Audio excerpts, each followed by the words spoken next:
Thank you, Hugh. Good evening once again. The side of Burnley and Sheffield United towards the top of the table won't have made life any easier for Luton. And to hope for the start of a revival here after such a poor season on the road may be too much to ask for, but something has to change very soon. Of course, Queen's Park Rangers have, after backing the manager, so maybe that could be the way forward. Only one defeat in 10 games for Marty Fuentes and his team, and it's the same side which beat Watford here 3-1 on New Year's Day. Nardi in goal, Ashby, Dunn, Fox and Parle the back four, Varane and Morgan holding in midfield with Field, with Smith and Chair supporting Frey in attack. Ronnie Edwards is on the bench for the first time following his loan move from Southampton. All change for Luton in midfield. Tom Krause and Jordan Clark drop to the bench, along with Elijah Adebayo, who of course has been almost wedded to the hip to Carlton Morris over many years, but Morris stays in the team. Adebayo drops to the bench.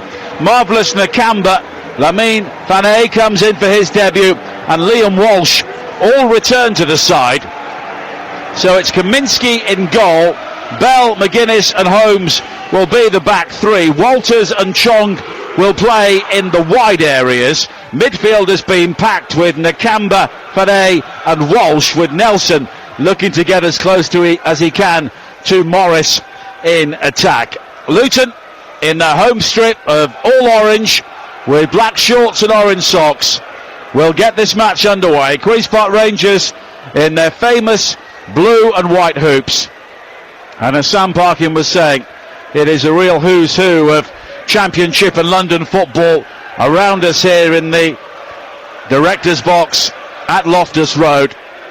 And Rob Edwards just needs something to happen. I think they've almost gone beyond getting a good performance. They need a result here, don't they? Yeah, probably go beyond that and say a sequence of good results. It's shown so far this season that one result hasn't been able to boost the confidence levels and give the players the necessary rhythm to go and collect consecutive wins or better. So, yeah, they were competitive here in the Cup earlier in the season. I thought far and away the better side in the reverse fixture. QPR absolutely robbed the 3 points on that night. So Rob Edwards will be hoping for something similar in terms of the performance level, but most importantly, the maximum points.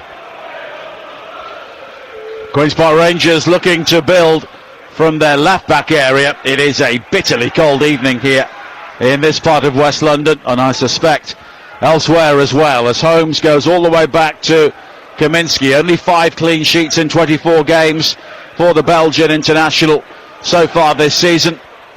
And Queen's Park Rangers have been fairly leaky as well, but the difference is for them, they've been winning games, in particular here. 4 successive victories after 9 without a win at Loftus Road to start the season. And home wins, of course, do get the bulk of the support on side. And Queen's Park Rangers and their fans are really united at the moment, as it's lofted forward by Chair, looking for the run from midfield of Smith, but it's played away. And now an opportunity for Luton to break on this near side, and it's a powerful run down the left initially by Zach Nelson, but he was out-muscled as he entered the penalty area, and it's gone behind for a goal kick. Yeah, interesting. The shape of Luton's team I don't think has changed. I think this is what we've seen across the season, but it looks like Nelson and Fane are going to be the two joining in with Carlton Morris. So yeah, I mean, I think there's been a lot of conversation and calls for Rob Edwards to change the setup of the team, but this is what we've come to know from Luton. But he's hoping that personnel changes, and it's big calls as well, leaving out Adebayo, leaving out Brown, you know, 2 guys that have been consistent with Morris really. So he's hoping that just that change in personnel there, the athleticism, the freshness of the youth as well, will maybe bring some better results. Queen's Park Rangers beat Luton twice in the space of 3 days, back in August at Kenilworth Road in the league, and here in the first round of the Carabao Cup. Luton last won here by 3-0 on their way to promotion in December of 2022. Their only victory in 15 visits to Loftus Road, as Queen's Park Rangers look to try and bring the ball forward again, but Ashby will go all the way back towards Dunn, and now it's played long forward, and the ball doesn't quite break for Paul Smith on this near side, and it will be a throw-in to be taken by Amari Bell. A number of the players wearing gloves this evening, and you can understand it because the temperature is already hovering close to freezing point as Rangers try and come forward again. Frey, who really had a good game against Mark McGuinness at Kenilworth Road, looking to win it back, but he initially lost out. But now it is quickly played forward by Morgan, and wide to Smith on this near side. He works the 1-2 with Frey as he tries to break towards the edge of the penalty area, back infield towards Samfield, and wide for Morgan Fox towards the left hand side, but the ball down the line from Parle is quickly cut out,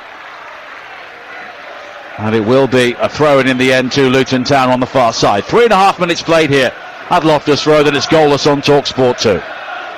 Yeah, it's Zach Nelson's position at the moment, which I'm not entirely sure where he's been deployed. I think he could be playing left of a midfield four with Chong wide right, and then the two midfielders and Fane supporting Carlton Morris. So I think it is actually indeed a back four tonight, with Bell playing at left back, Will Walters at right back. So it is wholesale changes for Rob Edwards in terms of the structure of the team, but also the players brought in. Now Walters on the right hand side now. I did think it was a back four because I was looking for the orange shirt on the outside of Amari Bell and there was nobody there. So Nilsson, of course, can slot in, but he's looking to try and attack alongside Carlton Morris, but he may have to help out with some defending now as Rangers come forward with Paul Smith up towards Frey on the edge of the penalty area. Orange shirts converge on him, and in the end Frey caught Nelson late as he tried to clear the ball away, but play continues. Andy Davis, the referee here tonight. Now Morris on the move on this near side, but he's quickly lost out, and Ashby will play the ball back in field towards Varane, and Queen's Park Rangers will try and build on the far side with Elias Chair looking to tease Walters and go beyond him on the left, and that's what he does. High ball in towards Frey, cleared away at the far post by Bell. Nodded wide towards the far side again, and Luton need to get this ball out. Nakamba is back there to help out Walters, and in the end a clearance takes a deflection off Chair out of play on the far side for a throw into Luton Town. 5.5 minutes played, and it's Queen's Park Rangers 0, Luton 0 here on TalkSport 2. Yeah, good play from both wide players for QPR. Paul Smith, a really intelligent pass into Frey, just turned the wrong way, turned into trouble. If he'd have taken it on his back foot, there was a pass to his left, Elias Chair, and then subsequently Chair with a nice little bit of skill down the left hand side, and that's the problem that it presents for any fullback. So good, either foot. Chair just digging out a nice delivery on his left foot, just a fraction too high for Frey in the middle.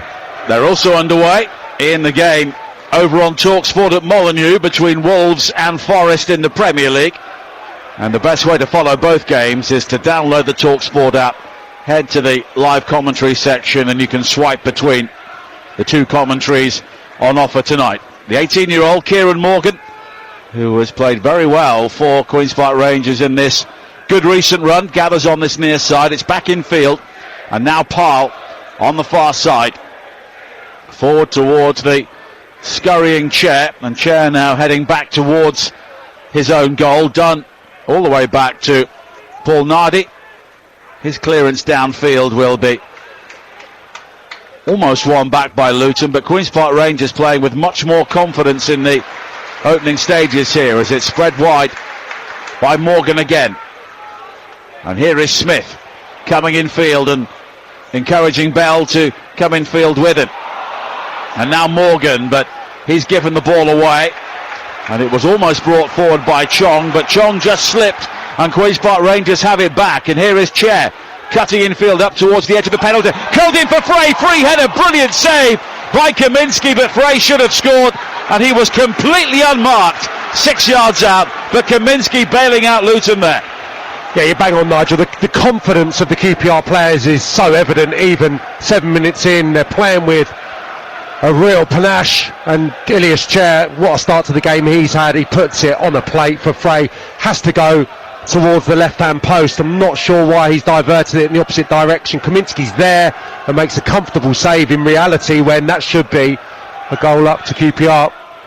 Long throw in towards the near post, flicked on by Luton head, volleyed in by Powell through the crowd. Kaminski makes the save and he scrambles at the second attempt to gather inside the 6-yard area. Morgan Gibbs-White with the opening goal for Forest at Molineux against Wolves.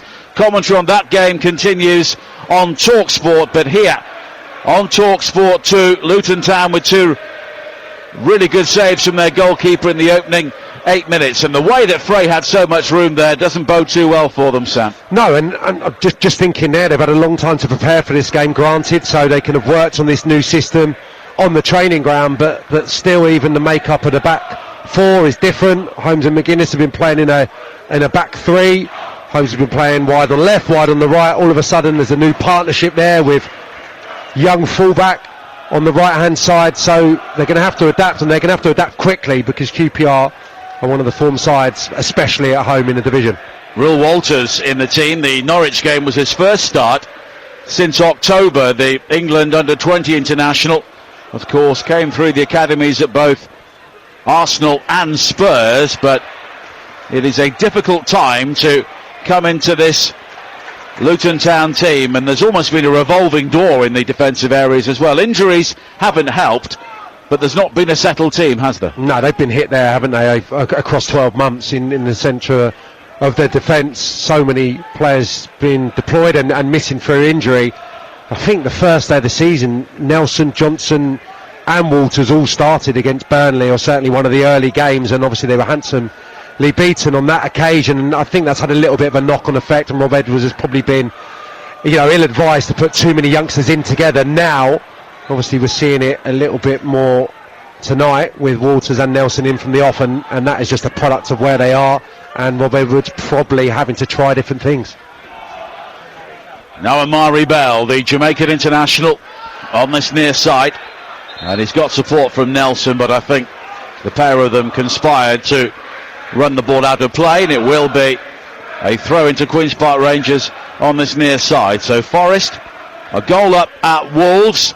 Tomorrow night we're back in the Carabao Cup semi-final first legs. Arsenal against Newcastle with Adrian Durham, Jim Proudfoot and Martin Keown.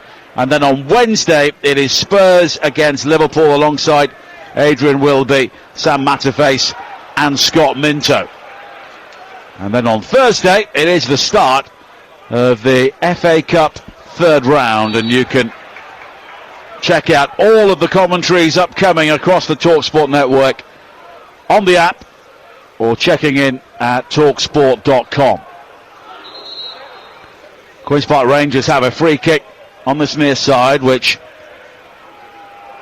Harrison Ashby will take, a player who's come through a number of recent injuries to really nail down a place in this Queen's Park Rangers team. Chet quickly forward towards Frey, who seems to draw Holmes into the Queen's Park Rangers half, and then he retreats and he gives Frey the room to turn and sweep it wide to this near side. Paul Smith breaks into the penalty area, but Bell, good defending, showed him the outside and then did just enough to ensure that Kaminski would be able to swoop on the ball 6 yards out. Did brilliantly, because the switch of play was excellent, and you just think that Paul Smith's in business here, the form that he's been in as well, but just telegraphed a little bit that he was going to go down the outside to the byline, and Bell's a really good athlete and matches that no problem. A long ball played forward for Luton again, their supporters in the upper tier of the school end away to our right hand side, and those who are regular travellers away from home have found it a fairly grim watch this season. 9 successive away losses since that 1-0 win at Millwall on September the 14th. They also drew at Portsmouth in their first away game back in August when Kaminski was sent off, and since then it has been a string of defeats. 4 defeats in 5 in total, including that 1-0 defeat at home to Norwich on New Year's Day, which was their first home defeat since October the 23rd, and that one win was at home to Derby just before Christmas when they came from behind with 2 deflected goals right at the end of the game, and they were probably worth a point in that game, Sam, but I don't really think they deserved to win it or played well enough to win it. No, it was an incredible finish, and I felt that Derby had done really well on the night, actually, and frustrated the host. The second half really come into it and created the better chances. So you felt for Luton that could be the turning point, but it's proved anything but. And as we spoke of early part of the game tonight, Nigel, I think it's more than just one isolated result now. It's stringing together 4 or 5 results, performances, to really turn things around and galvanise this squad of players who are so low. Well, they go to Forest in the FA Cup. I can imagine that will be a Forest team with a number of changes. But it's those games coming up against Preston and Oxford which will be so telling for them. They've also got Millwall coming up. As we were saying, the former Millwall manager, Neil Harris, is sat just in front of us. You would think that when people come out of management, the last thing they want to do is watch a game of football. Yeah, but very much on his own terms. Neil Harris, it wasn't a sacking, was it? I think it just reached the end of the road there for one reason or another, so I'm sure he's as hungry as ever to get back in. He's not been short on opportunities the last few years. Very diverse career path he's had over the last couple of years, so someone will get him back in the groove, I'm sure. Dunn going back towards Nardi, the Queen's Park Rangers goalkeeper, defending the goal away to our left-hand side. 14 minutes played, no goals so far here at Loftus Road. Holmes with a touch into the path of Cher, and it's quickly helped on to field, and there is so much movement from Queen's Park Rangers when they gather the ball inside the Luton half, and it's going to be a test of concentration for a number of players playing in unfamiliar positions so far this season for Luton tonight. Smith was taken out on the edge of the penalty area. The referee allows play to continue. Nakamba then catches Smith second time around, but once again Queen's Park Rangers maintain possession. Ashby infield again towards Cher, but the scoop towards the edge of the penalty area is cleared, and Chong will try and bring it forward now over the halfway line for Luton. And he's lacking support, but now he finds it infield from Liam Walsh, who's admitted he really owes both his teammate and the Luton fans after those 2 red cards in the first half of the season, and he was sitting out the festive period with a 4-game ban. Now Fane quickly challenged by Varane, and there's an opportunity now for Queen's Park Rangers to counter-attack with Smith down the right-hand side. And support from the teenager Morgan. Smith again, and it's good football from Queen's Park Rangers. Varane wide towards Cher on the left now, and Walters has been isolated by him as Cher comes in field, goes for goal and almost puts it into the top tier. Yeah, a little ambitious with good support. Therefore, Ilias Cher, the touch almost went backwards towards his own goal rather than square before he decided to unleash right-footed. So, yeah, probably the wrong option, but I think a good start to the game for QPR. Certainly looked in the groove as we anticipated. I was just going to make the point, Nigel, as well about the managerial situation at Luton. The ingredients are different and it's not maybe comparable. What we've seen at Plymouth Argyle, for example, if you can't get anything away from home, something has to give. And of course Rob Edwards has so much goodwill, but I think if he can't arrest this form away from home, and I think there's other examples across the divisions, teams that are so contrasting home and away, I think it's a problem. And I think it's a problem because some of these supporters go week in, week out, don't they? The majority see them at home, but the ones that do travel, they need something. It's not cheap, is it? Of course not. And they're the ones that really feel it, don't they? Nelson now plays the ball in field to Walsh for Luton, 25 yards out. Chong on the right-hand side, inside the area, cuts in field again and fires in the shot, which was blocked on the edge of the box by Field. Bell tries to win it back, but in turn he's given the ball away. And now Morgan driving forward for Queen's Park Rangers. Wide towards Smith on the right-hand side. Holmes has been drawn out of the centre to try and deal with him. The cross in from Smith, and it's guided away by McGuinness ahead of Frey. But now Ashby.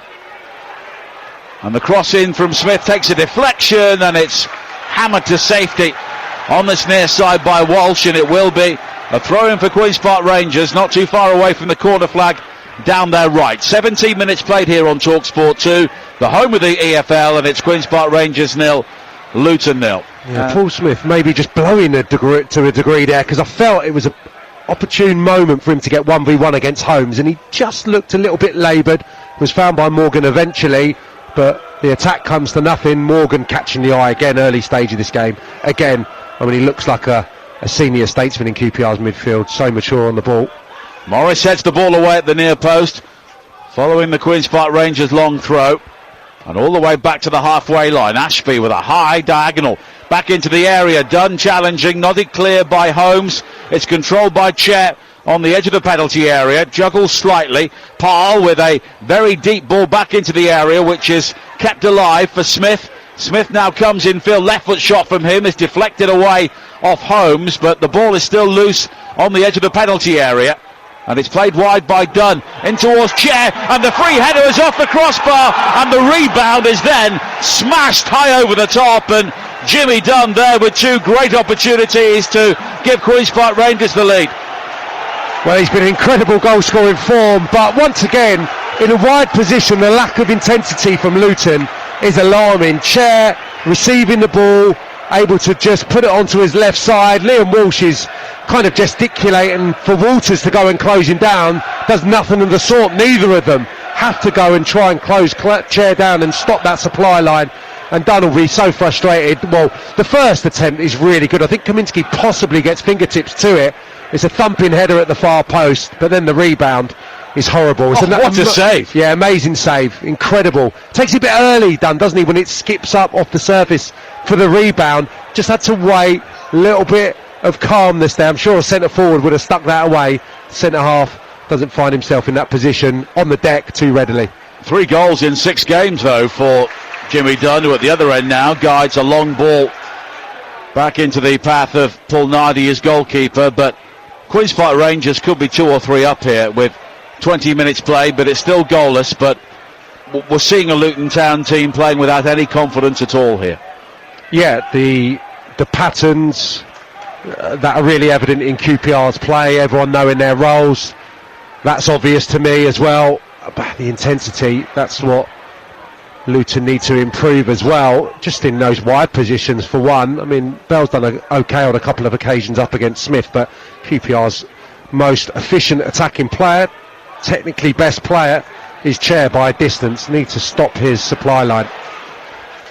Morgan playing well in midfield again to win it back, lofts it forward over the top, but can't find Smith this time. But when Rob Edwards arrived at Luton a couple of years ago, they were intense. Intensity was one of their hallmarks when they got into the playoffs and won the playoffs, and even last season as well, when they were causing problems for some of the bigger teams in the Premier League. But at the moment, they're almost waiting there to be beaten. Yeah, and in truth, there's been spells in games at Kenilworth Road, but I don't think there's been loads of dominating performances. I think Sunderland, they were competitive. Watford, obviously, they thumped, but you know, that's a game where the players are surely going to be able to. If you can't get up for that one, then you might as well not bother. Yeah, of course, and I think they Tom Cleverley's team didn't really turn up on that day, so I think they probably, you know, shaded a few narrow games against opposition they probably should have beat. They should beat at Kenilworth Road, so there's room for improvement in their performances there as well. A crossing from Bell, but it's still 0-0, of course. Here is Morris inside the penalty area, quickly closed down. Nakamba wide to this near side, and then Nelson with the challenge on Smith, which leads to a free kick. And there is the opportunity for Queen's Park Rangers to clear their lines once again. And there are injuries, we have to say that, and so many significant players unavailable for a variety of reasons. And there are young players in this team. Walters is 20, Nelson is 19, Fané coming into the team tonight, he is 20 as well. So there is a lack of experience, but at the same time, at the moment, they are 20th in the table, 2 points clear of the relegation zone, and 1 or 2 teams are beginning to show signs of life around the bottom 3. And that's the warning for Luton, because at the moment they aren't. Now Nakamba, wide to the far side, but a goal here could really lift the mood and maybe be the makings of a turning point for them. Walters forward towards the edge of the penalty area, and Morris, and it's laid off towards Chong. Walters on the overlap now, drives in the cross, appeals for handball as it's blocked, but nothing given. And now Chet, wearing the gloves, gathers, plays it back to Dunn, a dangerous ball inside the penalty area. Dunn just manages to dig the ball out of his feet and clear, and now Frey looks to play it forward again on this near side, and Smith has got space and time to attack the penalty area. He's also got support, and it's a good cross in towards Frey at the far post. He controls and he scores. Michael Frey with a goal which was far too easy from Luton Town's point of view. The high ball from Smith towards the far post, and Frey had time to bring that ball down on his chest, assess his options and tuck it low beyond Thomas Kaminski. Queen's Park Rangers continue their move up the table, but Luton Town are sliding back the other way. 1-0 to the Hoops. I was just thinking as Luton attacked previous to the goal that the first goal tonight, if it goes for QPR, it could be catastrophic for Luton. We're talking in the terms of, this is a foregone conclusion because of the dominance of QPR in the opening exchanges. Now they have the goal to show for that dominance. And the ball in from Morgan is a good one in terms of Frey can keep it alive. That's what I'm thinking when it finds its way to the far post. He surely can't score. And then Walters, I mean, my goodness me, young lad or not a young lad, he needs to be stronger. It's potentially a push from Frey. They're certainly going to be a little bit disappointed that that's not awarded as a foul, but I think the young fullback has to be stronger there. And Frey, from the acutest of angles, finish it brilliantly on his left foot. Well, there was certainly contact. It then seemed to roll down Walters' arm. I think there were maybe half-hearted appeals for handball from some of the Luton Town players as well, but from that moment though, he had time to bring it down, roll the ball across Kaminski. You would often think of a finish towards the near post from such a tight angle, but again, it was just so easy. I'm thinking of body shape there for the fullback to see the ball, but have a hold of the centre forward as well. Do your utmost to disrupt him. He's pulling on the fullback for a reason because he feels it's going to be a physical mismatch. But even if the first ball does fall to him and he can recycle it, the team, he can't score with that second touch. I mean, that's a really poor bit of defending. Queen's Park Rangers 1, Luton 0. 25 minutes played here on TalkSport 2. Over on TalkSport, still Wolves 0, Forest 1 in the Premier League. But it's a former Premier League club, Luton Town, well, one of two former Premier League clubs here, of course, but certainly the most recent one. They are the story here at the moment. Queen's Park Rangers, of course, will be closer towards the playoff places than the bottom three if they win tonight, but Luton Town will be bang in trouble. Sunderland, the last team to suffer back-to-back relegations, as again McGuinness loses it on the far side. Queen's Park Rangers break into the penalty area, appeals for a penalty, then Frey with a challenge on Walters, which leads to a free kick. And looking towards the upper tier of the school end, there are more than one or two Luton Town fans who are wondering just what on earth is going on. Yeah, it was Holmes on field did the challenge, that half-hearted appeals for a penalty. I mean, Sam Field on the left-hand side, absolutely brilliant play from him. He is rejuvenated in the QPR shirt at the moment, and it's half a shout actually. Holmes is a little bit clumsy, I'm not sure he gets too much of the ball. Maybe Field needs no invitation to go over, but I was going to say at 0-0 they need to stay in the game. They need to stay in the game at 1-0 now. They can't afford this to go to 2, otherwise it's game over, it would feel, because there is such a contrasting level of confidence in the visiting side compared to the home side. And this is a Queen's Park Rangers team who were 5 points adrift of safety when they began this recent run of 5 wins, 4 draws and only 1 defeat. They were in the relegation zone themselves between October and early December, and there'll be some way from the playoff places if they win this game, but it has been, or it feels a long time, Sam, certainly that Queen's Park Rangers have been in a position where they are looking upwards in the Championship, because for so often in recent years they have been fighting relegation. Yeah, I think there was a a little flirt, wasn't there, with the playoffs under Mark Warburton. I remember a big game between these two clubs actually towards the tail end of the season where you felt QPR could maybe make it, but since then it's been pretty desperate until obviously Cifuentes came in with real immediate impact last season, and this start to this campaign hasn't gone to plan, but they're looking like a really good outfit all of a sudden, which is incredible and will be. Here's Chong now coming forward for Luton. Good run into the penalty area, pulls it back. Amari Bell with the shot. It's cleared off the line. Pinball inside the area. Carlton Morris now with the opportunity to shoot. His effort is blocked, and then the effort from Wallace is also kept out, and it spins away towards the far side. But that was a really good chance, and with more care, it would have been 1-1. Yeah, well, Amari Bell's disappointed with himself, but he had a hell of a lot of bodies to go through there. Chong is brilliant on the right-hand side, and it was probably the hardest ball for him to try and execute. Just dragged it back between bodies to the completely unmarked Bell. As I said, there was 4 or 5 QPR players and the goalkeeper to go through, so no shame in it getting deflected to safety, initial safety, and then Morris was really cute. His touch was good, then sold a couple with a dummy, just couldn't fashion the space to get another shooting opportunity away, but the best that Luton have mustered by a distance. And the ball actually hit Zach Nelson about 3 yards out, but he wasn't really set for it, and it was Liam Walsh who had the shot in the end, which was blocked. Luton do have a free kick now out on the far side. Nelson will take it high to the far post, looking for McGuinness, headed away initially by Varane, and now Walsh again. Wide to the far side, the right, and Chong has got Nelson on the overlap, but Chong comes in field, the high cross in, looking for Carlton Morris. Holmes challenging, but it spins into the path of Parle, and he will clear the ball long downfield. And a dangerous ball in field from Nakamba, falling straight to Frey, and Queen's Park Rangers will try and break again now. Frey with a good ball, wide to this near side, and now Elias Chair found by Smith inside the area. The shot is blocked by Bell, and it will be a Queen's Park Rangers corner. Well, it's been better from Luton, and Steve Chong in particular, who's been their bright spark on the right hand side, but it's a bad giveaway from Nakamba, just trying to be too over elaborate in the middle of the pitch. Should have just helped it back towards his goalkeeper, or even put it into touch.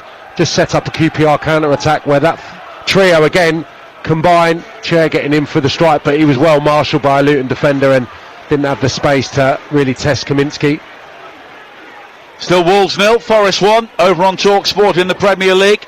Queen's Park Rangers 1, Luton 0 here on TalkSport 2 in the Championship. Corner for Queen's Park Rangers. And a second goal at this stage, and it could become very ugly indeed for Luton Town. A team who were in the Premier League, of course, as recently as May, as the corner high into the area falls for Dunn. It's clipped into the penalty area again. Frey almost won it 6 yards out. It's cleared back in again from Morgan. This time Carlton Morris will clear. Varane nods it wide to the far side, and Morgan has got the energy to keep the ball in play, challenged by Liam Walsh, and it will be a throw-in for Queen's Park Rangers, level with the edge of the Luton penalty area on their left. Looking dangerous from set pieces as well. Dunn was so clever there with his header. He was completely unopposed, but he headed it back. Not only that, but right onto the left foot of Fox. I think it was blocked by a Luton player eventually, but nice build-up play and combination between the two centre-halves. It'll be a long throw for Queen's Park Rangers on the far side, in towards that near post. Morris again rising to clear. Here is Chong. Turns and plays it long, looking for Fanay, but Ashby with a good ball wide to the far side, and now Chair again tries to ride the challenge, and he almost goes down. In fact, it was Smith who made that run forward, claimed he was foul, but nothing given, and Luton come forward themselves now with Fanay wide towards Nelson. Nelson on the left hand side, needing some support, and in the end Varane is all over him. Nelson does now have some support, but he's unable to squeeze out the pass, and Ashby will play it out of play. Queen's Park Rangers with 63% possession so far. 8 shots, 4 on target. Luton 4 shots, none on target. And Welsh is just tangling with Morgan on this near side as Luton take the throw in, and the flag is up for offside, and someone wasn't looking along the line. Yeah, slightly better once more from Luton. Probably Fanay's most impressive involvement there, just receiving it on the half turn, an opportunity to get at QPR's back line, slipped it to the left to Nelson. He looks a little bit short of fitness, doesn't he? Fanay, that's for sure. The game's passed him by a little bit, so playing as a kind of number 10, not being able to affect things, partly due to QPR's dominance, but also I think Varane in that position for QPR now. I mean, he's looking the real deal. It took him a little bit of time to get going, arrived to a lot of fanfare again, as they so often do. Players that are signed during the summer window, now we're seeing just what a good defensive midfield player he is. Just watching a replay on the monitor here in the press box of the goal, and I'm sure had there been VAR it would have been disallowed, because it did strike Frey on the arm. It was accidental, but of course it wasn't seen by the officials, but it also struck Walters on the arm first. But of course defensively that wouldn't necessarily be penalised, but it would if you were an attacking player. Yeah, certainly was an appeal, but it felt a little bit like there was an acceptance from the Luton players. Really, there wasn't players steaming towards the referee, gesticulating that it should have been a free kick. So it feels like there was a certain sense of inevitability about the opening goal, given the way that the game was going. There is currently a VAR check for a possible Nottingham Forest penalty in the Premier League game over on TalkSport. They already lead Wolves by a 1-0. As Frey, who has scored the only goal here so far, goes all the way back to his goalkeeper with the help of Morgan Fox. And that penalty appeal was waved off at Molineux. And Luton here have been better in the last 10 minutes or so. Of course, they had that really good chance, the cross from Chong and Bell's shot, which was deflected away. Now McGuinness, midway inside the Queen's Park Rangers half, finding Holmes. Bell infield to Walsh, and now Nelson, and it's decent football from Luton as Morris plays it wide to this near side, looking for the overlapping Bell, but Dunn slides in to make the challenge, and it will be a throw-in for Luton Town, who trail here by a 0 with 35 minutes played on TalkSport 2, hoping to avoid 10 successive away losses in the Championship. McGuinness forward towards Fanay on the stretch, and again he's unable to gather. And here is Chair with the ball down the line for Frey. The Queen's Park Rangers, McGuinness with the mistake, and Frey could be in here, coming infield towards the edge of the penalty area, but he's eventually crowded out, and Holmes will clear, but it will come straight back. Varane wide to this near side, and now Morgan. Ashby looking to get involved. Morgan again. And McGuinness had real problems with Frey during the game back in August, and that was almost a flashback there for him, Sam. Yeah, you're not expecting Frey to get in down the side of any opposition centre-half. He's probably got a better chance than ever tonight against two guys who aren't particularly quick, especially on the turn, but McGuinness, again, has got to deal with that. A few individual mistakes now creeping into this Luton performance. Field on the far side. Initially went down under the challenge of Nakamba, but quickly bounces back to his feet. And on the halfway line, here is Morgan Fox. And Fox has really been playing out of position as a central defender, but at the moment it seems to work for Queen's Park Rangers to have both Fox and Parle down that left-hand side. And now Field again pressurising the Nakamba, but it's back towards Holmes, and here is the ball forward again from Bell on this near side, but Colton Morris at times is looking rather isolated. Nelson and Fanay have the job of trying to get close to him, but inevitably, with the rather sporadic service coming from the Luton Town midfield, that's not happening often enough. But Morris now has been caught by Dunn on the edge of the centre circle, and it will be a Luton Town free kick. Yeah, need to show a little bit more in attack. I think that's obvious. Chong's had a couple of moments, and since QPR scored, I suppose Rob Edwards has got that opportunity, if they can stay in the game, to affect things and to reunite Carlton Morris with Adebayo, for example. Jacob Brown's been getting good game time as well as part of the front three, so there's that option to go back to the formation that has been favoured, but I'm sure he's desperately hoping that they can show something in this new shape, something I suppose to continue with after tonight. If they can perform admirably, then that change could be made over a more longer period, and that would certainly appease the supporters, because I think it's been a change that's been called for almost unanimously given the results in the kind of 3-5-2. Morris going down on the far side, wanted the free kick but nothing was given. Queen's Park Rangers quickly have it back. Here is Jonathan Baran, the Martinique international, signed from Sporting Gijon in Spain. Now another long ball forward for Frey, who is probably more mobile than he looks, Sam, isn't he? Yeah, I mean, he's having to work hard, isn't he, at the moment. QPR often just turning Luton around rather than trying to feed it. They're not playing with the number 10, are they? So there isn't that obvious option to pop it into someone's feet. But here is Elias Chair scooting down the far side, the left, but this time Will Walters does well to stick with him. Chong will try and bring it clear, and he was caught on the edge of the penalty area by Kieran Morgan, and it will be a free kick for Luton Town. And Thomas Kaminski will take it, and of course he has conceded one, but two brilliant saves from him to keep out Frey, and done well. It was 0-0. And Luton were almost swept away in the opening half hour. As it is, as we head towards half time on TalkSport 2, they are still in the game, albeit at a goal down, but they've only scored 8 times away from home so far this season, as Chong goes down wanting a free kick, but nothing was given. But it's pretty grim. 1 win, 1 draw, and 10 defeats on the road. They had a better record in the Premier League.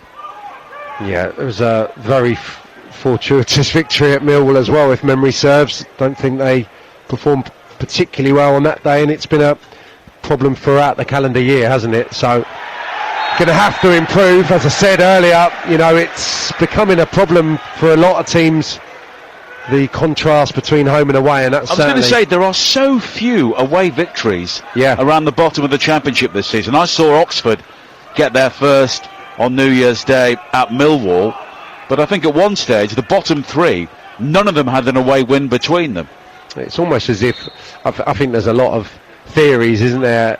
One could be, you know, that managers are just really honing in, focusing on the home games. They know there's a better chance of getting points in those games. It could be just a strange quirk, but I think there's probably something in it, and the precarious nature of managers' jobs as well, Nigel. You know, the amount of changes there's already been in the Championship. I think you have to box clever to a degree, and in front of your home fans, that's where you're going to get the majority of your points, and maybe that just takes the focus, and the game plan gets altered drastically when you go on the road. You know, it's safety first because of the nature of the gig when you're a Championship manager. But you can win as many points away from home as you can at home. You can, but the reality is it's always going to be harder, and that's just the way it is. The familiarity that the players have with the home ground, whether it's just something psychological. You can never really put your finger on it, but I'm fairly sure if you looked at my career statistics, the majority of my goals would have come in home fixtures, that's for sure. So it's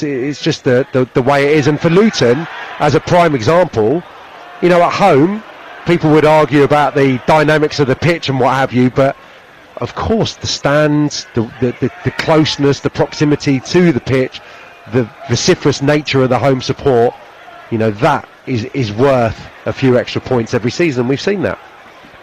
3 minutes to play in the first half. Chair coming forward now for Queen's Park Rangers, and it's played further in field by Parl. And the second goal before half-time will be an absolute hammer blow for Luton here, who are still in the game, as Walsh was just given a nudge there by Morgan, spotted by the officials, and it will be a free kick for Luton Town rather. Queen's Park Rangers leading this game by a goal to nil. There was a bit of a coming together on the far side while we were talking between Marvellous Nakamba and Sam Field, but it was quickly sorted out by Andy Davies, and you can see the frustration in the number of Luton players. They know they're not playing well, and I think that frustration comes from probably a belief they could do better. Here's an opportunity now, but the shot from Marvellous Nakamba has swirled too high. It was good work on this near side by Zach Nelson, but Marvellous Nakamba unable to keep the shot down. Yeah, really good from Nelson, who's playing a really unselfish role. He's playing on the left-hand side, but he's tucking in. He's doing a lot of work without the ball for his side, and he sets up a really presentable opportunity for Nakamba on his left foot, where you think a player of that calibre could just sweep that towards the far post with a little bit more composure, but gets far too much height on the ball and never threaten him. Goal kick which Paul Nardi will take, and he's not really had a shot to save so far, the Queen's Park Rangers goalkeeper. There was that flurry in front of him when the cross in from Chong caused plenty of confusion. His clearance also goes straight out of play. Bell with a quick throw in, headed down by Fanay, and now Nelson, and Luton try and squeeze the cross in from the left with Morris, but Queen's Park Rangers will clear. And here is Nakamba again. Bell, and now Walsh, and McGuinness with a good ball forward into the path of Fanay. Walsh finding Chong. Chong has got support on his outside from Walters, but it's infield towards Nakamba and wide towards Nelson on this near side. They're queuing up, but they can stop queuing now because the flag is up for offside as Chris Wood makes it 2-0 to Nottingham Forest at Molineux on TalkSport 2. And you take out Salah and Haaland, and he is one of the hottest shots in the Premier League at the moment. And he looked shot, didn't he, a year or so ago? He felt that his time at the top level was maybe gone, but yeah, incredible season for him thus far. This has been better by Luton, no question. A couple of excellent passes there. McGuinness through the lines into Fanay, I think it was initially, and he in turn found a nice pass to Nelson on the left-hand side, but just went a fraction too early. Shouldn't have been offside there. They were starting to build a little bit of rhythm. Fanay does well to ride a challenge, and now Nakamba plays it wide to Chong. We're into a minute of first half added time. Chong using his pace down the right, but Park keeps up with him, but the ball bobbles behind, and Luton Town do have a corner right at the end of the first half here. Yeah, just backed his pace there. Kenneth Parle almost showed Chong that he was allowing him to go down the outside onto his weaker right foot, obviously, and then he did match him athletically, able to get to the byline and stop any intended cross coming across QPR's box. Corner kick for Luton right at the end of the first half here. McGuinness and Holmes are both forward in support of Morris, but Andy Davis, the referee, will just sort one or two things out before the corner is eventually delivered. And a goal now would give Luton so much of a lift.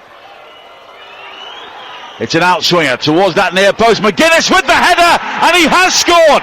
Mark McGuinness with the equaliser for Luton on the stroke of half-time, and it's the set piece which has given Rob Edwards' team a route back into this game. And what a lift that could be for both the players and the manager. Queen's Park Rangers 1, Luton Town 1. Well, it's as good a header as you're likely to see. It's phenomenal from McGuinness. He's up so early, you could tell that he was going to be the Luton player that connected with it. He just got up and above any QPR player, gets away from his marker in a quite congested area. It's Varane, I think, a little bit ducking down, and he's up McGuinness, and then it's just about steering it towards the target, in off the far post. Brilliant header, nothing approaching a challenge. Comes from quite deep actually, so I don't think there's anyone particularly on him, but it's a brilliant leap, and it's inch perfect in off the inside of the post.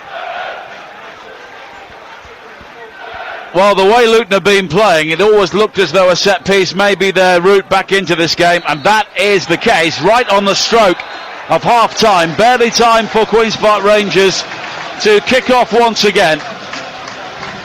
And the mood inside both dressing rooms will have been transformed by that header from Mark McGuinness. Queen's Park Rangers dominating large spells of the first half. Michael Frey scoring the opening goal for them. Thomas Kaminski making 2 excellent saves to keep out both Frey and Jimmy Dunn, turning his header onto the crossbar. Queen's Park Rangers had opportunities to extend their lead, but right on half-time, the set piece, the corner onto the head of McGuinness, and it could be a very different second half. Half-time, Queen's Park Rangers 1, Luton Town 1. Thank you, Hugh, and it's Queen's Park Rangers who will get the second half underway in the blue and white hoops. Attacking the goal away to our left, and Luton in the orange shirts and black shorts. A reminder of the two teams again. The Queen's Park Rangers team, Nardi in goal, Ashby, Dunn, Fox and Parle, Varan, Morgan and Field in midfield, Smith and Chair supporting Frey in attack, as Luton look to come forward on this near side, and they have won a throw-in conceded by Fox. Their team is Kaminski in goal, the back four, Walters, Holmes, McGuinness and Bell. In midfield, Nakamba and Walsh, with Fane and Nelson looking to support Morris in attack, and Chong playing wide on the right-hand side. And it's a formation which took some time to really gel for Luton this evening, but that goal from Mark McGuinness, heading in the corner on the stroke of half-time, will be something which Rob Edwards has at least been able to focus on during half-time. And Sam Parkin, will he be looking at, great, we're level, or why did we fall behind and why were we so far behind in terms of performance for much of the first half? Yeah, I think it's probably the latter, how they can improve the overall performance. Obviously thrilled to get a goal and be on level terms, and he'll be hoping that will in turn improve the players' confidence. But yeah, they need to be better, more competitive as a rounded team in this second half. Otherwise they'll still lose this game. That's clear with the opportunity that QPR were able to create against them. So yeah, I don't even think there'll be that much relief there. I think there'll be dissatisfaction probably in the level of the performance. Every game, every week brings that great hope that you're going to be able to put together a more complete performance, and that definitely hasn't been evident in the first half yet. The level have got a chance of getting something tonight. Queen's Park Rangers looking to build on the far side in the blue and white hoops with Frey, but he's unable to gather. But in the end, Rangers do get a throw in on the halfway line down their right. No team in the Championship has lost more games than Luton Town this season, 14 in total. They haven't really done too many draws, but maybe they would take a point here tonight after 9 successive away defeats. The Queen's Park Rangers, on the other side of the coin, will have been bitterly disappointed to have conceded so close to half-time after a first half in which they largely dominated, but now we'll have to try and work again. Here is McGuinness finding Walsh, and Luton trying to build down their left here. Bell involved with Fane and Nelson, and here is Nelson now, who breaks towards the edge of the penalty area. The challenge comes in from Varan, which was an untidy one, and it's a yellow card for him, and it's a free kick for Luton, 20 yards out, left of centre. Well, that worked perfectly with Nelson coming infield into nice little bit of space, and Varan caught out probably for the first time tonight. It's a definite foul. It's a brilliant driving run from Nelson, who has impressed on occasion this evening, played a couple of nice passes, but that was probably exactly why Rob Edwards, or what he wanted from Nelson, deploying him on that left hand side but encouraging him to come infield, pick up little pockets of space and get turned to join in with the front two. Liam Walsh over the free kick here for Luton Town. The player who has had his disciplinary issues since arriving from Swansea, 2 red cards before Christmas, but he is over the free kick here, and it's a really good position for the right footer to hit this. And it's Walsh who will hit it, but the wall leaps and it was blocked by Dunn. And Walsh will try and gather on the far side again, but he had Smith who was really snapping at his heels, and in the end it's out on the far side, and it will only be a throw-in for Luton Town.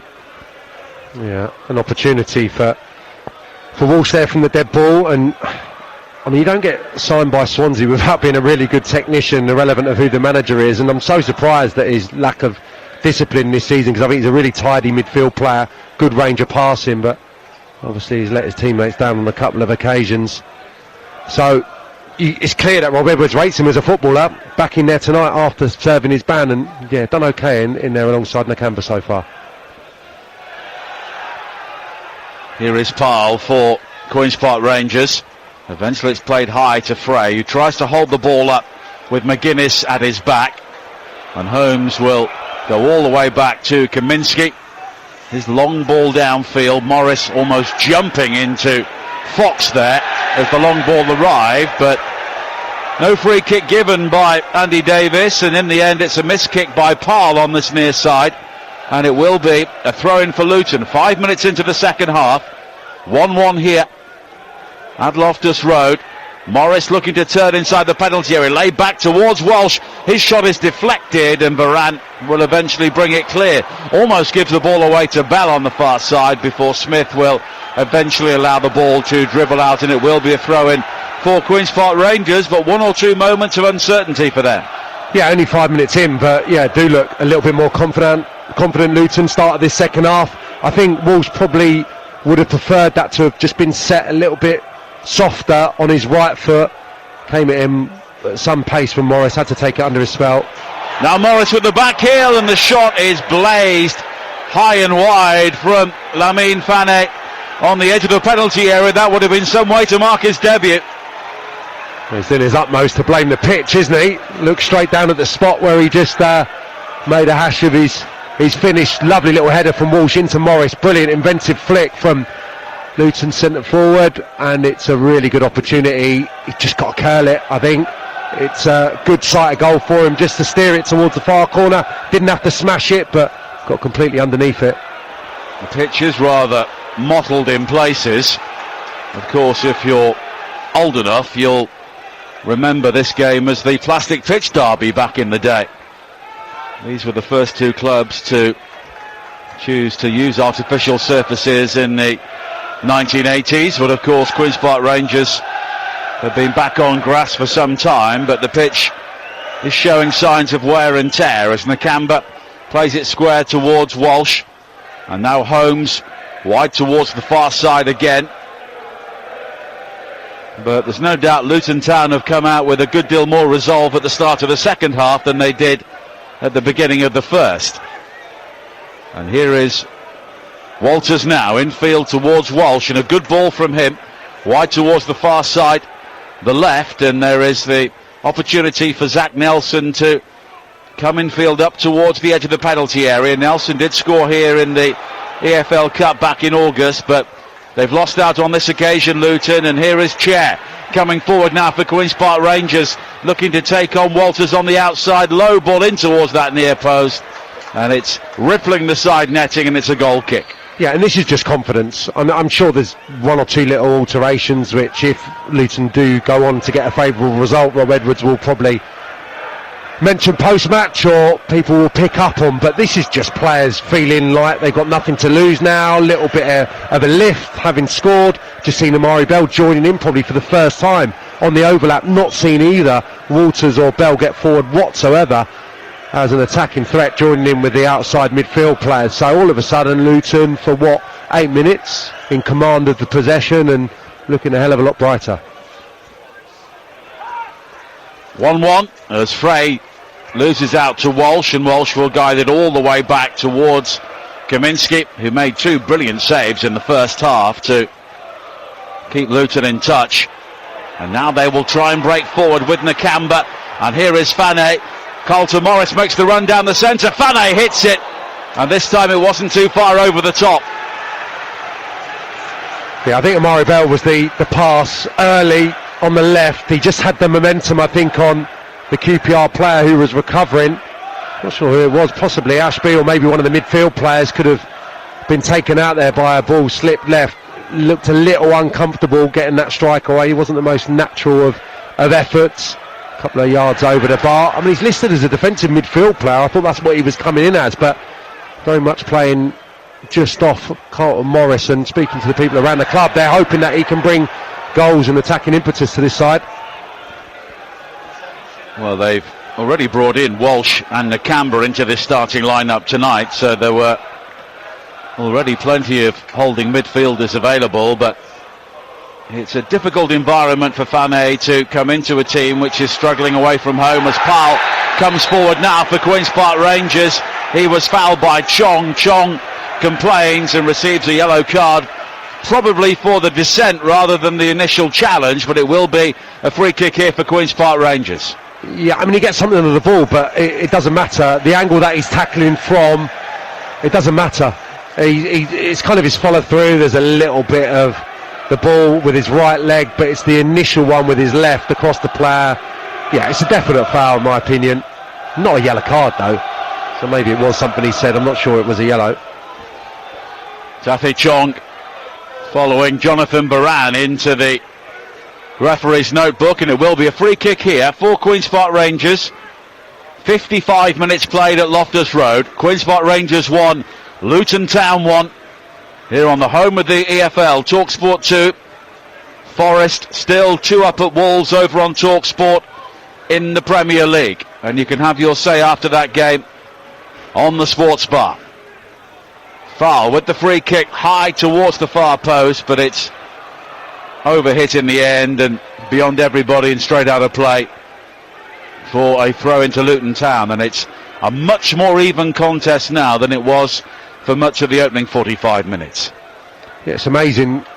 You know, sometimes it's really obvious, evident that the manager's changed something. They've made a couple of changes or changed the formation of the team. I think this is genuinely confidence, and also it's so happens so frequently that neither half is ever the same in football. QPR just taking a little bit of time to find their rhythm, and the flip side is that Luton have been buoyed by that equalising goal. And Nakamba's ball forward though is cut out. Here is Chair now with his back to goal. Nakamba goes right through him, and it will be a free kick for Queen's Park Rangers about 30 yards out, just right of centre.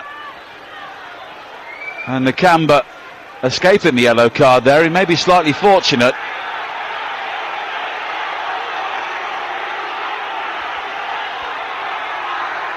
And 1 or 2 Queen's Park Rangers fans on the far side aren't too happy about something. He's in his chair, I think, coming together. I think it's Chair on the far side. Maybe Smith just a little bit slow to get back to their feet, but I don't think that was a yellow for Nakamba either. But yeah, it's Smith feeling that he was maybe elbowed. I think that's what he's suggesting to the official. Well, Andy Davis clearly didn't see anything, but Smith has a facial injury. We can see that the left eye is bleeding profusely, and he'll need some treatment as a result of whatever happened on the far side. We're just watching the replay now. Smith looked to go beyond his man, and he was caught in the face by Amari Bell, but I don't think there was too much intent there. No, I completely agree with you. Yeah, it's just one of those things. I think his proximity to the crowd on the far side, as soon as he got to his feet, they were aware that there was blood coming from his eye, so that's why there was a loud appeal from that side, or a little bit of stick for the officials. But yeah, I'm with you. I don't think Bell meant to connect there with his right arm. But Paul Smith is just receiving some treatment, and they will try and patch him up. And he's remained on the field of play, so there is a delay here with 58 minutes played. It is still Wolverhampton Wanderers 0, Nottingham Forest 2. Over on TalkSport. Don't forget, coming up tomorrow on TalkSport, the start of the Carabao Cup semi-finals. The first legs, Adrian Durham will bring you Arsenal against Newcastle with Jim Proudfoot and Martin Keown. Then on Wednesday night, Adrian in the chair for Spurs against Liverpool with Sam Matterface and Scott Minto, your commentary team. And then on Thursday, over on TalkSport 2, it is Everton against Peterborough, the start of our coverage in the FA Cup third round. And there'll be commentaries Thursday, Friday, Saturday, Sunday and Monday. And there's still treatment here for Paul Smith. And I think he will need a change of shirt as well, with one or two spots of blood that may have been spilt. And Smith, I think, is heading across towards this near side. A change may have to be made here. And it's the sort of injury which may need some more lasting care, which can't be done during a game with a couple of those plastic stitches they often use. And Smith is coming off, and Koki Sato will come on to replace him. Yeah, possibly just in such a delicate area that they're not able to stem the flow of blood, and probably requires some stitches, which is going to have to be done obviously away from the pitch and probably the dressing room area as well. And there's going to be a debut as well for Ronnie Edwards, the youngster on loan from Southampton. He's come on to replace Jonathan Varane, who of course was booked earlier in the second half. Yeah, the horrible opening 5 minutes as well, didn't he, to the second period. Stabilised somewhat in the game since then, but interesting change, that one in particular. It'd be interesting to see where Edwards shapes up in this team. Well, Parle is over the free kick here for Queen's Park Rangers after that long delay following the facial injury for Smith. Parle playing it short, and it's Chair who whips it through. It takes a deflection, and it's gone all the way in.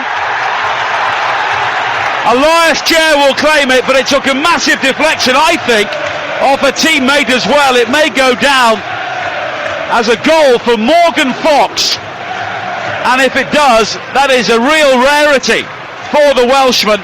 Chair hit it, and it struck Fox. He knew nothing about it, and Rob Edwards stands down there and he looks to the heavens. He can't believe it. Such a fortunate goal for Queen's Park Rangers, but when you're down near the bottom, everything goes against you, and it did for Luton Town there. Well, it was a nice free kick, but I mean, it was incredibly optimistic. The pace that the ball was set to Elias Chair, that he was able to get enough purchase on his side-footed effort, and he doesn't really.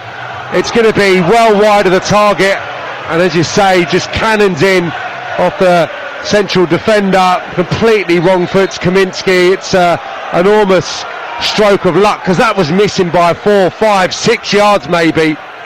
I was sure that was done, getting himself another goal, but you're right, it's Fox and another centre-half for QPR on the score sheet. Well, Morgan Fox knew absolutely nothing about that. He clicked his heel, and Kaminsky had absolutely no chance as a result of that. But it's a horrible moment for Luton Town. They are 2-1 down at a stage in the game when they look to be the more effective team. They do have a free kick now on this near side, which will be taken by Zach Nelson. And the look on Rob Edwards' face, he looked absolutely sickened by that. Nelson with the free kick, high to the far post, the header from Morris, and it's kept out by Nardi. Excellent save. Yeah, they worked that free kick really well to the far post, freeing up Carlton Morris, coming together on the far side here, which QPR fans not happy about. Not sure who the Luton player is that's involved, but I think just trying to stop the ball from cleared down the line. Brilliant save from Paul Nardi just prior to that.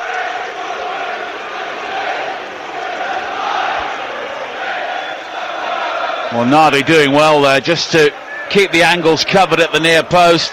May have blocked it with his knees in the end. The ball spun out to the Queen's Park Rangers right back area. Then something happened over on the far side, and in the end, Andy Davis, the referee, has just had a word. It will be a free kick for Queen's Park Rangers. Ronnie Edwards was actually talking to his teammates, the two centre-halves in particular, during those goal celebrations about what the team was going to look like since his introduction. He's gone into that central midfield position, so can't recall him doing that too often at Peterborough, and that shows, I suppose, the versatility and probably how impressed the QPR staff have been with him since he arrived. Well, he's always been a very good footballer, or he has been during the career we've seen Ronnie Edwards, and that's where he's stepping in now, and he steps forward, he looks it wide to this near side, looking for Cheb, just overhit on this occasion. Well, Morgan Fox did score on the final day of last season, but the goal tonight, only his second goal in 5 years. And I don't think he'll be winning any awards for it, but it's a very important goal for both of these clubs. As Edwards just tangles on the far side with Fanay, and it will be a throw into Queen's Park Rangers, and Luton Town need to try and build again here.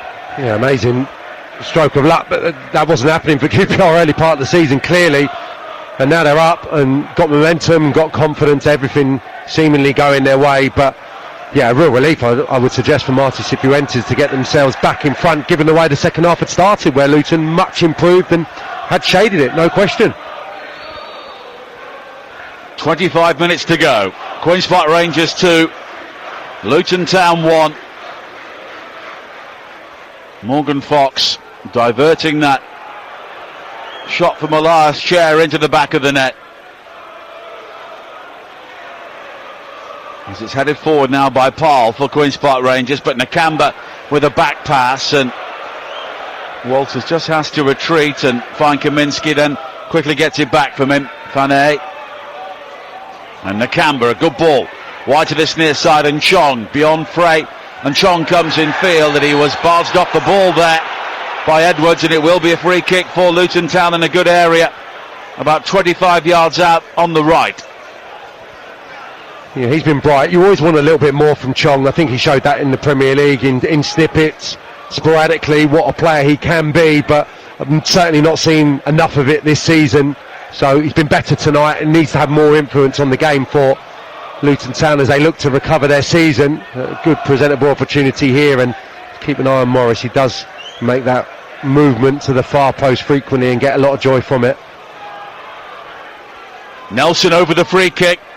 Morris peeling away, and he is the furthest player waiting at the far post, but it's a shorter one, and it was McGuinness who came in again with a glancing header, not too far wide on this occasion, the scorer for Luton towards the end of the first half.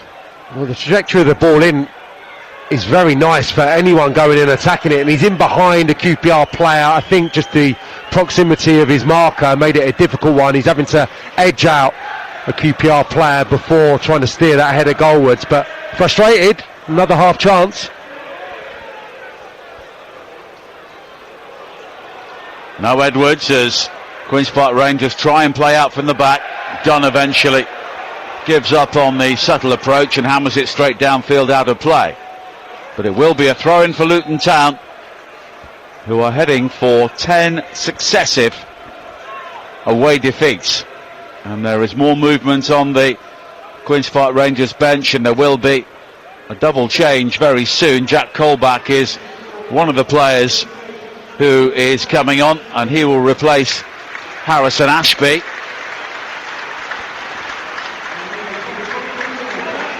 So it may just be a change in shape here as well.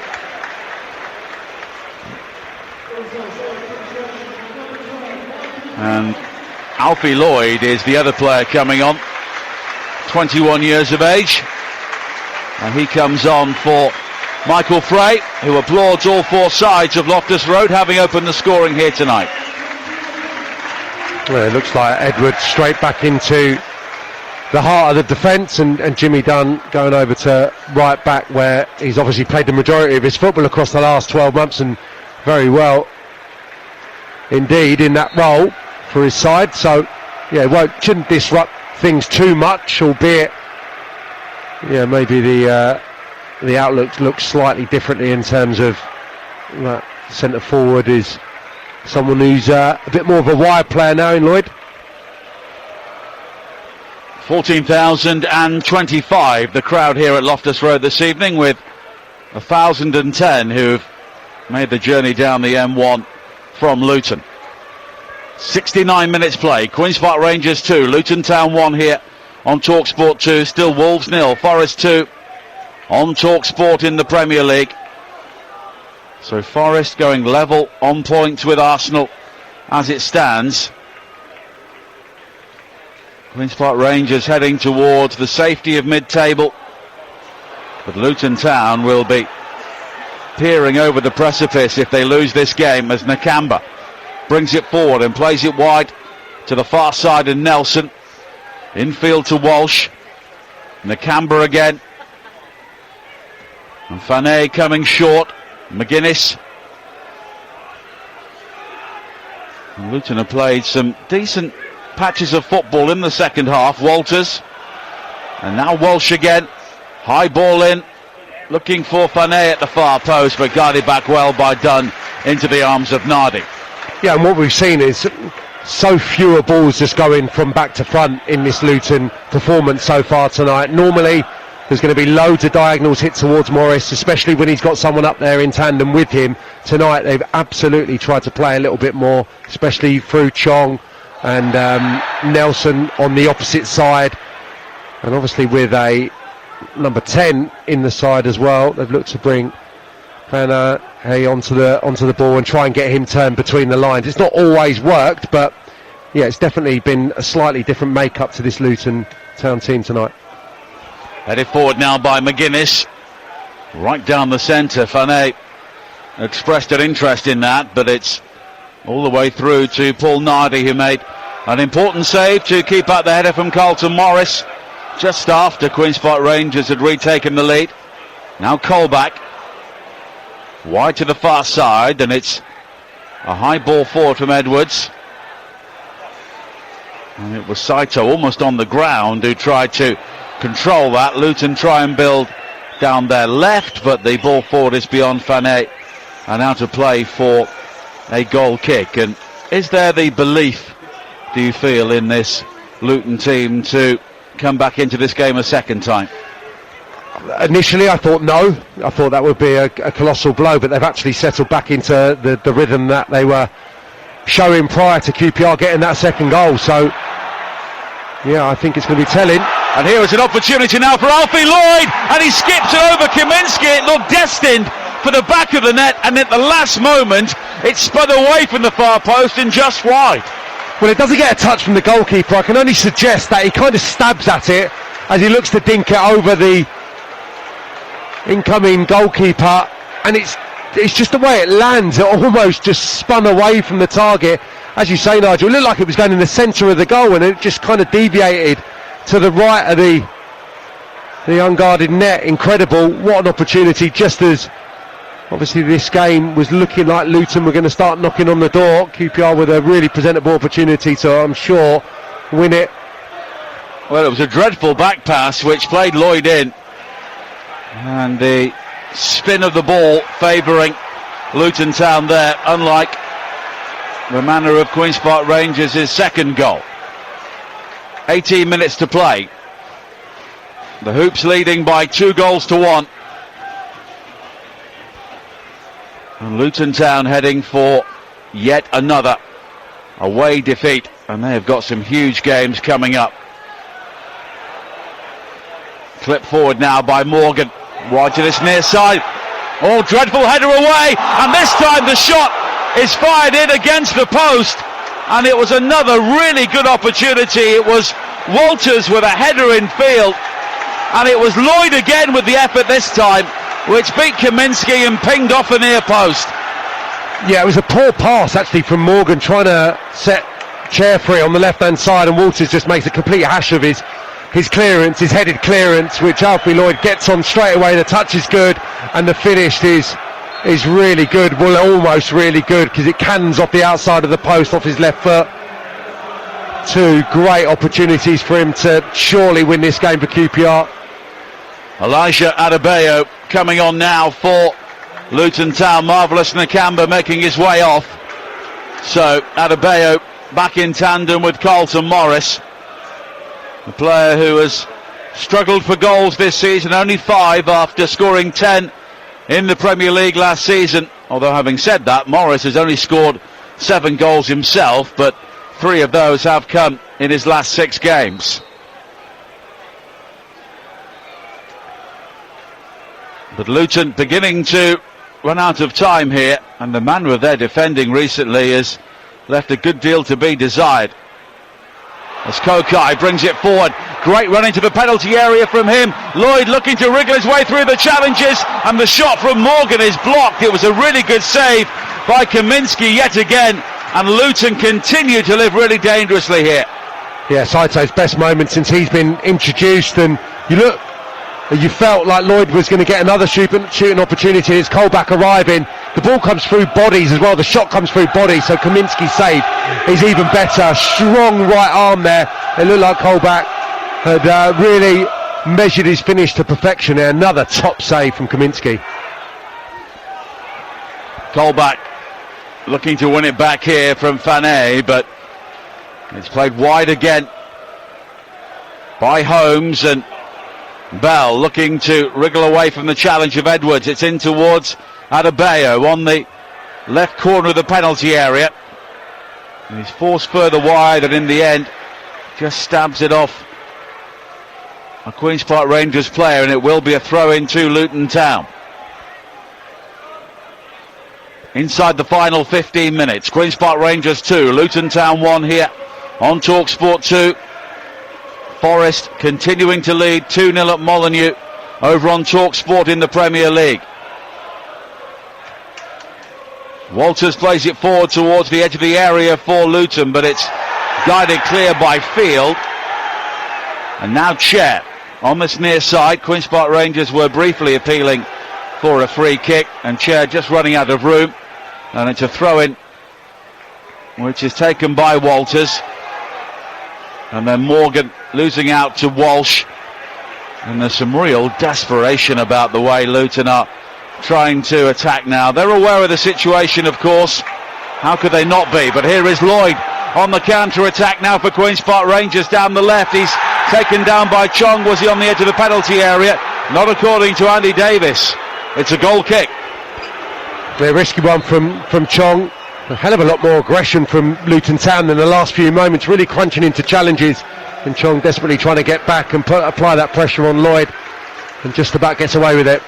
Jacob Brown is coming on, and it's Zach Nelson who goes off. So another striker's thrown on here.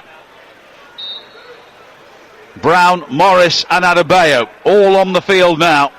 Brown will take up a position wide on the right with Chong wide on the left, but it's headed forward by Edwards, and an opportunity for Lloyd on the edge of the penalty area. He claims he was just pulled back there by McGuinness, but nothing given. And here is Fané on the counter-attack for Luton, but the blue and white hoops converge on him, and it's quickly won back, and Dunn has the route back to his goalkeeper Nardi, and he clears it long downfield. Lloyd leaping with Holmes, does well to win the ball in the air, but Walters with the back pass towards Kaminski, which just forced his goalkeeper to scramble for a second, and Kaminski's ball back towards Walters goes straight out of play for a throw into Queen's Park Rangers. Yeah, he's done really well, Lloyd, thus far. Obviously more mobile than the man that he replaced in Frey, and he's roughing up the centre-halves as well. And I think McGuinness was really clever there, because it looked like Lloyd was away once more on his shoulder and just tugged him enough to disrupt his movement, but also within the rules of the game, so it wasn't regarded as a free kick by the official. Now McGuinness square towards Holmes for Luton, and Bell wide on the left hand side. And since that header for Carlton Morris straight after the second goal for Rangers, Luton have not created too much. There's been plenty of huff and puff and no lack of desire, but no quality. No, there's almost a front four at times as they chase this equaliser. Chong and Jacob Brown are going to stay really high and wide. Obviously the front two that we know so well partnered in attack here. Fané's stepped back, hasn't he, into the holding midfield with Walsh. So a different role for him, but looks like he's going to last the distance on his maiden start. Now Walsh, midway inside the Luton half. 11 minutes to play on TalkSport 2. Queen's Park Rangers leading by 2-1. Luton heading for 10 successive away losses. And a team relegated from the Premier League last season will be peering anxiously over their shoulders towards the relegation zone in the Championship. Now Walters looking to go beyond the run of Chair, and Chair does well to stick with him, makes the challenge, but in the end concedes the corner kick for Luton Town. Yeah, well, he'll get an assist for the second goal, Chair, but he's been complete onlooker in this second half. He's not affected things in an attacking sense whatsoever, getting back there into a defensive position in the left back area of the pitch to try and thwart Walters, but struggled to do so, and Luton Town with another set piece opportunity.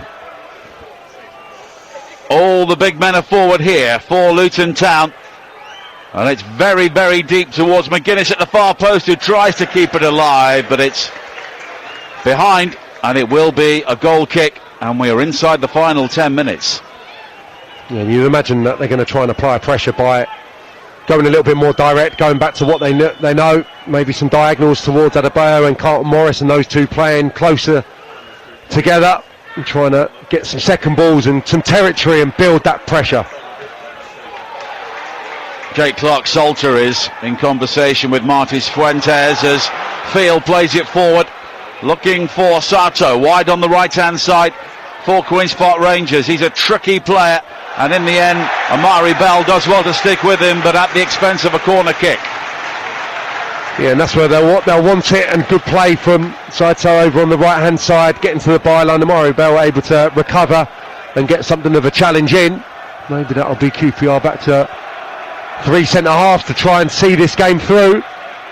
Jake Clark-Salter's getting readied.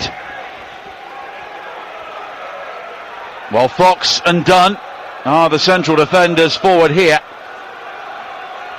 Beyond the far post for Queen's Park Rangers, and they've been joined by Edwards, and they will all look to make that late run into the penalty area here.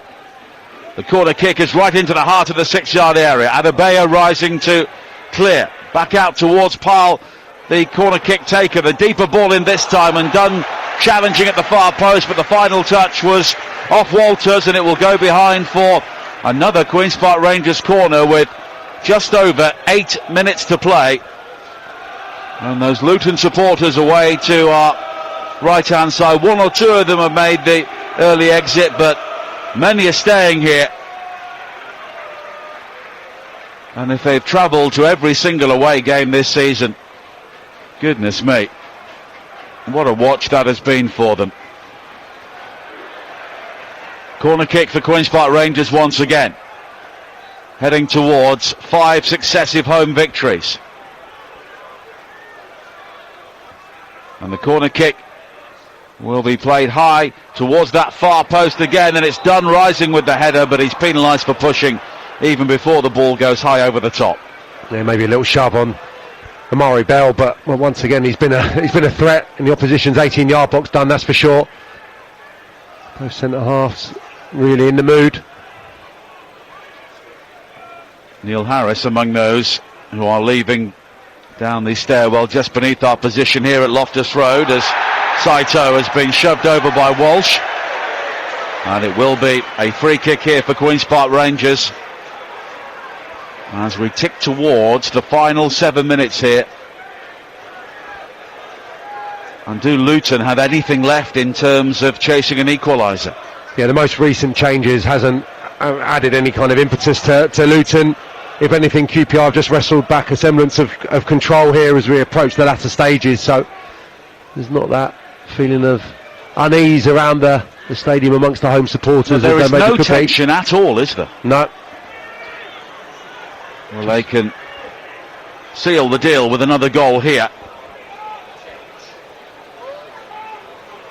And Pyle is over the free kick along with Chair.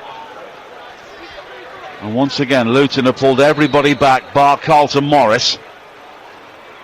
So Colback and Edwards are back to try and deal with him. It's played short towards Sato inside the penalty area, forced wide, and I think the referee just gave himself a moment there and has penalised Sato for handball. Yeah, took an age to give it, but absolutely looked like handball from here. I think in unison all the Luton players appealed, and rightfully it's been awarded by Andy Davis.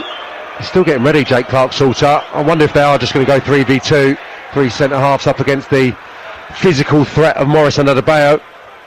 There'll be a triple change from Luton very soon. Corley Woodrow will be coming on along with Jordan Clark. That's at least 2 of the changes, and they really are just going for broke here as they have to. And here are the changes, and it's Hashioka, the other player, who will be coming on. So there'll be Japanese internationals on both sides. Fane has been replaced by Woodrow. Tom Holmes, the central defender, will come off, and Hashioka will replace him. And there's a bit of confusion here about the numbers board, and Rob Edwards, I think, is telling 1 or 2 of his players to actually stay on and then go off. And it's Ruel Walters who's replaced by Jordan Clark.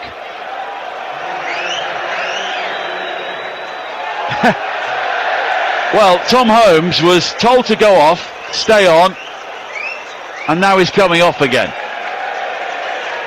And after doing the footballing equivalent of the hokey cokey, he eventually is replaced by Hashioka.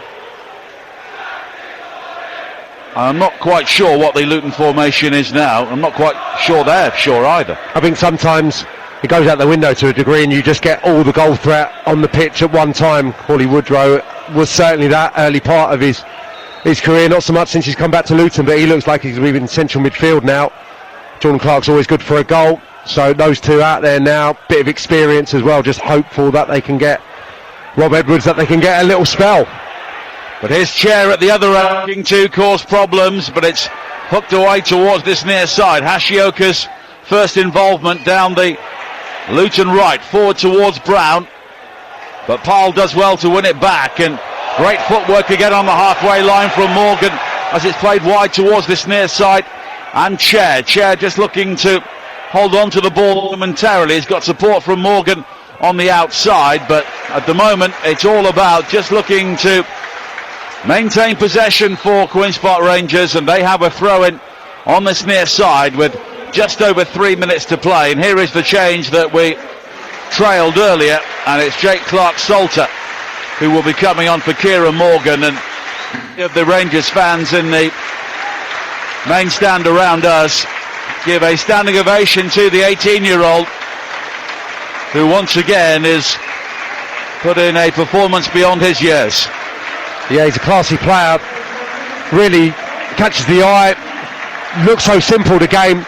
Normally he gets his decision making spot on. There's been a few passes maybe in the second half that gone slightly astray, but in the main, real classy operator in QPR's midfield. Forest still leading Wolves 2-0 at Molineux over on TalkSport. And Luton Town heading for yet another away defeat, and it will be 5 defeats in 6 overall. But they've got a throw in on this near side with just over 2 minutes to play, and the reaction of the Luton fans at the end of this game should be very interesting. Yeah, back 3 now QPR, so at the moment it's Edwards on Morris and Fox on Adebayo. They can afford to be really aggressive, the 2 that are picking up their centre forwards, and Clark-Salter's spare at the moment. So yeah, it's a defensive change, but it's a change that you see across the board really when you're defending the lead. And Marty Cifuentes showing Luton and Rob Edwards the utmost respect as they try and get these 3 points. Lloyd releasing Sato. He comes forward now, wide towards Chair on the left. Lloyd waits inside the area. Chair goes alone, curls it just wide.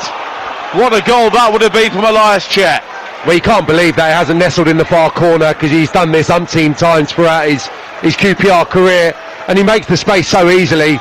You've got to be aware that he's going to try and bring it in on his right foot as soon as he receives it left hand side of the box. And he makes the angle perfectly to just bend it away from Kaminski, misses by a yard. Another great chance.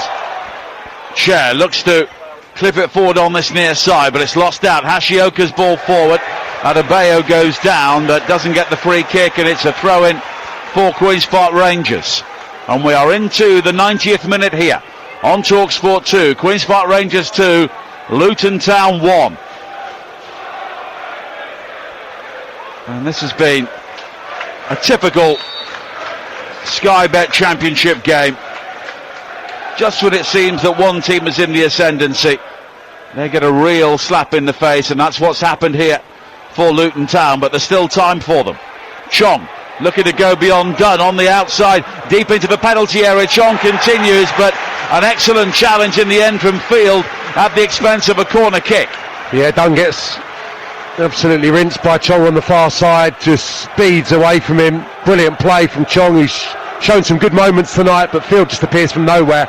Takes a little bit of a risk steaming into the challenge himself, but gets a lot of the ball there in that challenge. Gavin Ward, the fourth official, will tell us shortly how much added time there will be.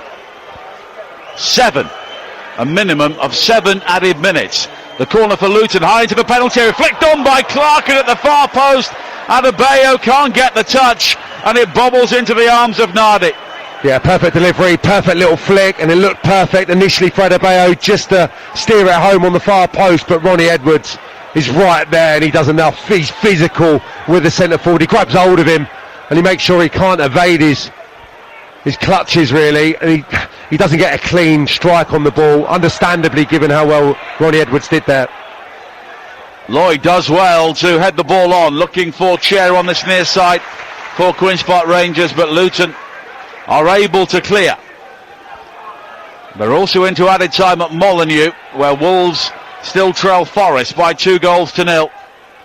And you can have your say on both of these games on the Sports Bar on TalkSport from 10 o'clock. Played forward now by Brown, over the top for Luton, but Field will cut it out, and it's played forward looking for Lloyd, but Kaminski will gather on the edge of the Luton penalty area.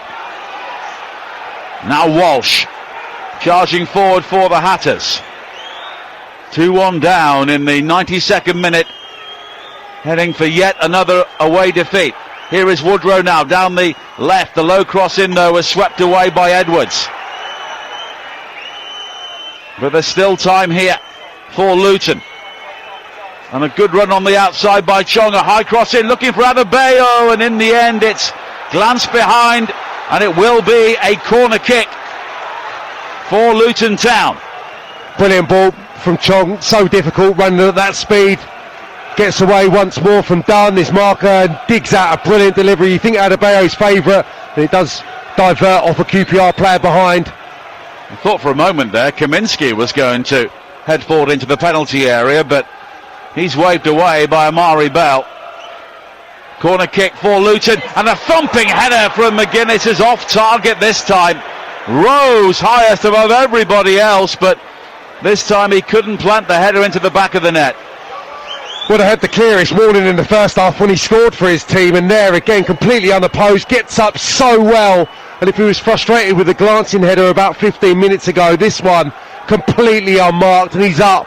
He should be able to head that down, I think. I mean, he's soaring into the night sky, isn't he, really? So maybe doing him a slight disservice. Kind of makes it with the leap, but really presentable chance for the centre half to notch himself a brace. Well, Rob Edwards just standing there, arms folded on the edge of the Luton technical area. He's seen his team work their way back into this game, and it's a fluke goal which may beat them. Lloyd goes down, requesting the free kick on the far side for Queen's Park Rangers, but Luton had the throw in, but they've quickly given the ball away. Lloyd involved again, and here is Chair now. Colback takes over, heading towards the edge of the penalty area, and Colback has almost given the ball away, but it's recovered by Chair. Now Field wide to the far side, and Saito unable to slide in and keep the ball in play, but it will be a throw-in for Luton deep inside their own territory with 3.5 minutes to play.